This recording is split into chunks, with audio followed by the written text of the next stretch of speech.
सुप्रभात प्रिय विद्यार्थियों। आज हम धर्मवीर भारती जी की अगली कविता फागुन की शाम कविता की 6 प्रसंग व्याख्या करते हैं। इस कविता में फागुन की शाम कविता में कवि ने प्राकृतिक चित्रण के माध्यम से पक्षियों के सौंदर्य का सजीव चित्रण किया है। कविता में यत्तर तत्तर कवि के जीवन की खट्टी मीठी अनुभूतियाँ भी अभिव्यक्त हुई है। घाट के रास्ते उस बंसवंत से एक पीली सी चिड़िया, उसका कुछ अच्छा सा नाम है, मुझे पुकारे ताना मारे भराए अखड़ियाँ उन्मन ये फागुन की शाम है। घाट की सीढ़ी तोड़ फोड़ कर बन तुलसा उगाई। बन तुलसा जंगली तुलसी होता है। झुरमुट झुरमुट होता है पक्षियों का झुंड, या जो पेड़ पौधे होते हैं उनका झुंड। क्षण जल पर पड़ती सूरज की परछाई, परछाई होते है छाया।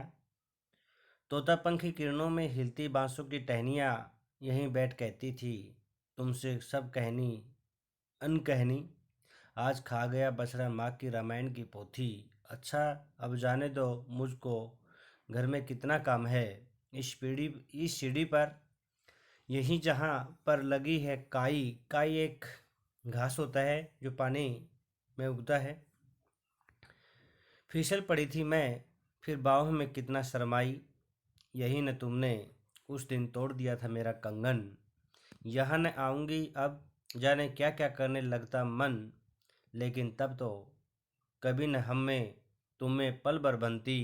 तुम कहते थे जिसे छाँ है, मैं कहती थी घाम है। घाम होता है धूप। अब तो नींद निगोड़ी, निगोड़ी होते है भाग्यहीन बुरी।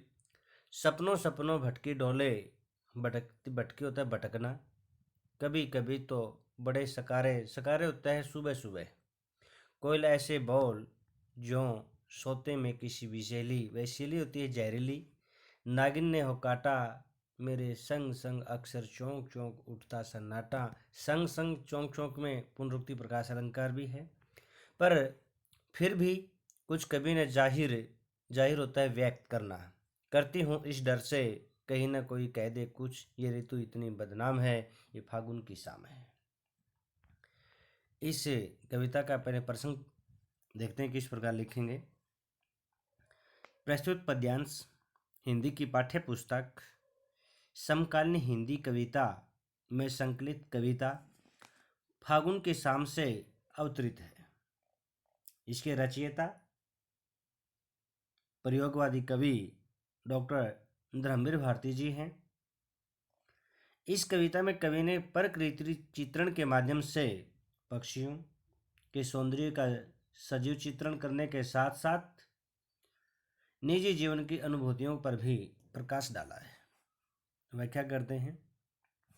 कहते घाट के रास्ते उस बंसवट से एक पीली सी चिड़िया, उसका कुछ अच्छा सा नाम है, मुझे पुकारे ताना मारे भर आए आँखड़ियाँ उन्मन ये फागुन की शाम है।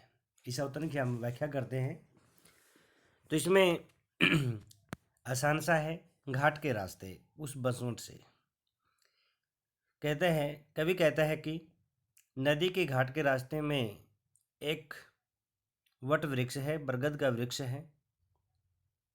एक पीली सी चिड़िया, पीली सी उपमा अलंकार है, उसका कुछ अच्छा सा नाम है। कहते उस पर उस पेड़ के ऊपर एक पीले रंग की चिड़िया बैठी हुई है। कवि कहते हैं कि चिड़िया का एक अच्छा सा नाम है लेकिन मुझे याद नहीं है। अच्छा सा नाम कहने से कवि ने यहाँ चिड़िया के सौंदर्य का वर्णन किया है। वह चिड़िया कवि को पुकारती है और उसे ताना मारती है। ताना मारती है, ताना मारना अर्थात मानो वह कहती है कि अब तुम यहाँ पर क्यों नहीं आते हो। कवि उसकी चिड़िया की आवाज़ को सुनकर के बाहु को उठता है और उसकी आंखें आंसुओं से भर जाती है। सचमुच यह फागुन की शाम बड़ी ही उदास है, उन्मन उदास। सचमुच यह फागुन की शाम बड़ी उदास है। कहने का भाव यह है कि फागुन की शाम कवि के मन में जो पुरानी यादें हैं उनको ताज़ा कर देती है। घाट की सीढ़ी तोड़ फोड़ कर बन तुलसा उगाई। कवि बताता है कि जो घाट की सीढ़ियाँ बनी हुई हैं उन सीढ़ियों को तोड़ फोड़ करके एक जंगली तुलसी उगाई है। जुर्मुट से क्षण जल पर पड़ती सूरज की परछाई। कहते हैं जहाँ पर घाट के किनारों पर जो पेड़ पौधे हैं उन पेड़ पौधों के झुरमुट से जब सूर्य की किरणें उनसे छन छन करके जब जल पर गिरती है तो ऐसा लगता है मानो तोता पंखी किरणों में हिलती बांसों की टहनियाँ जैसे जल के ऊपर तोते के पंख के आकार की परछाई हिलती हुई नजर आती है। यहीं बैठ कहती थी तुमसे सब कहनी अनकहनी। नायिका कहती है कि यहीं सी जगह बैठ करके मैं तुमसे कहने योग्य और न कहने योग्य बातें किया करती थी।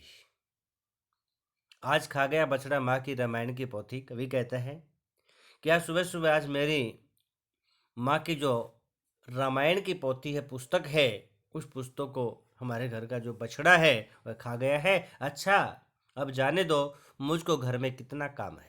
कहते हैं अब हम चलते हैं क्योंकि घर में बहुत ही काम है। यहाँ पर कवि ने प्रकृति के साथ साथ कवि की जो निजी अनुभूतियां हैं जो निजी अनुभव उनका वर्णन किया हुआ है। इसमें पुनरुक्ति प्रकाश अलंकार भी है और अनुप्रास अलंकार भी है। मधुर या माधुर्य गुण का प्रयोग भी किया गया है और मुक्त छंद भी है।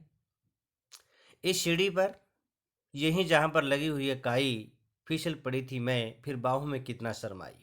जो नायिका है वह कहती है इसी सीढ़ी के ऊपर जहाँ पर काई लगी हुई है कहते इसी काई से मैं फिसल गई थी गिर गई थी और फिर बाहों में कितना शर्माई। कहते फिसलते हुए मैं तुम्हारी बाहों में गिर गई और जब मैं अपने आप को आपकी बाहों में देख करके कहती बड़ा शर्माई थी बहुत शर्माई। यही न तुमने उस दिन तोड़ दिया था मेरा कंगन। कहते केवल शर्माई शर्माई नहीं कहते जैसे ही मैं तुम्हारी बाहों में आए तुमने तो मेरे हाथ में बंधा हुआ कंगन ही तोड़ दिया। यह न आऊँगी अब जाने क्या क्या करने लगता है मन। नायिका कहती है उस दिन के बाद मेरे मन में विचार आया कि आज के बाद यहाँ पर नहीं आऊँगी क्योंकि यह आने के बाद मेरे मन में कुछ कुछ होने लगता है।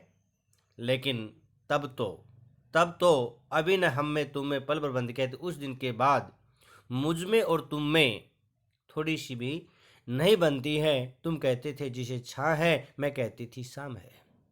कहती थी अगर हमें और तुम्हें थोड़ी सी भी नहीं बनती क्योंकि न मुझे आप समझते थे और न मैं आपको समझ पाई थी। तुम कहते थे छाँव है तो मैं कह देती थी धूप है घाम है। यहाँ पर कवि ने जो उसकी प्रिया है उसकी नायिका है उनकी यादों को फिर से याद किया और जैसे ही फाल्गुन की ऋतु आती है तो जितनी भी पुरानी यादें होती है स्मृतियाँ पुरानी में यादें आ जाती हैं। अब तो नींद निगोड़ी सपनों सपनों भटकी डोले। कभी कभी तो बड़े शायर कोयल ऐसे बोले जो सोते में किसी विषैली नागिन ने हो काटा। मेरे संग संग अक्सर चौंक चौंक उठता सन्नाटा। पर फिर भी कुछ कुछ कभी न जाहिर करती इस डर से कहीं न कोई कह दे कुछ ये ऋतु इतनी बदनाम है ये फागुन की शाम है। नायिका कहती है कि प्रियतम के बिना अब तो भाग्यहीन नींद निगोड़ी होता है। भाग्यहीन नींद सपनों में ही भटकती रहती है। कभी कभी तो बड़े शायर ऐसे बोले कहते सुबह सुबह कभी कभी सवेरे सवेरे कोयल इस प्रकार से बोल उठती है कि नींद में किसी जहरीली नागिन ने काट लिया हो। मेरे संग संग अक्सर चौंक चौंक उठता सन्नाटा, कहते कोयल के बोलने के साथ मेरे साथ साथ जो आसपास का सन्नाटा है वह भी चौंक उठता है, पर फिर भी कुछ कभी न जाहिर करती इस डर से। कहती मैं इस स्थिति के बारे में, इस परिस्थिति के बारे में कभी भी किसी को कुछ नहीं कहती, किसी को कुछ नहीं बताती, क्योंकि डर है कोई न कभी कोई न मुझे कुछ कह न दे। ये इतनी ऋतु बदनाम है, ये फागुन की शाम है, क्योंकि यह ऋतु स्वयं ही बदनाम है। फागुन की जो ऋतु है इसे बदनाम ऋतु कहा। यदि इस ऋतु में मनुष्य के मन में बार बार प्रेम करने की भावना उत्पन्न होती है, सचमुच यह फागुन की ऋतु बड़ी ही विचित्र है, क्योंकि इसके कारण पुरानी यादें फिर से ताज़ा हो जाती है। इन पंक्तियों के माध्यम से कवि ने नायिका की जो विरह व्यथा है उसका वर्णन किया है। इन पंक्तियों में प्रकृति के उद्दीपन रूप का वर्णन किया है। कहीं कहीं अनुप्रास अलंकार है, कहीं कहीं पुनरुक्ति प्रकाश अलंकार है, और कहीं कहीं उत्प्रेक्षा अलंकार भी है। भाषा भावानुकूल है, कहीं कहीं उर्दू के शब्दों का प्रयोग भी किया है। संपूर्ण अवतरण में माधुर्य गुण है और वियोग श्रृंगार रस का प्रयोग हुआ है। कवि ने आत्म कथात्मक शैली का प्रयोग किया और संपूर्ण कविता मुक्त छंद में लिखी हुई है।